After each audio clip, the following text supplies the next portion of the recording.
Police के इंटक सेवा दल ने सड़क जाम कर विरोध प्रदर्शन किया।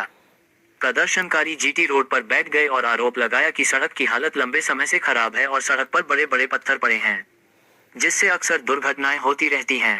कुल्टी ब्लॉक इंटक सेवा दल समिति यह विरोध प्रदर्शन आज दोपहर 12:30 बजे पश्चिम बर्धमान जिले के कुल्टी विधानसभा क्षेत्र के अंतर्गत नियामतपुर न्यू रोड पर आयोजित किया गया। इस विरोध कार्यक्रम का नेतृत्व इंटक सेवा दल समिति के पश्चिम बर्धमान जिले के अध्यक्ष राजेश्वर शर्मा ने किया। घटना की सूचना मिलने पर कुल्टी थाना की नियामतपुर आउटपोस्ट पुलिस और नियामतपुर ट्रैफिक गार्ड पुलिस पहुंची और सड़क जाम हटाया। नाकाबंदी लगभग 20 मिनट तक चली।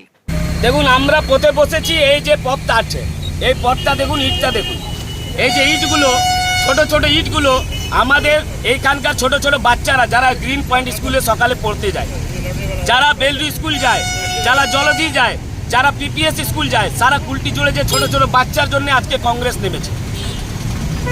কি অবস্থা আছে রোডের? অবস্থা আপনি দেখতে পাচ্ছেন, এখানে ইল্লিগাল ডাম্পার চলছে, ইল্লিগালি ভাবে কয়লা চলছে, বালি চলছে, কিন্তু মানুষের যে রাস্তা, যে ট্যাক্সের পয়সা দিয়ে রাস্তা হওয়া দরকার, আজ বিগত 5 বছর ধরে টিএমসির এখানে সরকার, আর একটা এমএলএ আছে আমাদের, কি নাম, ওর নাম জানি না, কি নাম আছে, যাই হোক একটা মিসিং এমএলএ আছে আমাদের এখানকার বিজেপির, তার কোনো হোশ নাই, কোনো ঠিকানা নেই।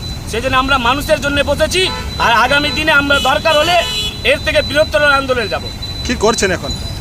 এখন আমরা চাইছি প্রশাসন থেকে একটাই আমাদের অনুরোধ, আমরা চাইছি এই রাস্তাটা as soon as possible for the welfare of the local people.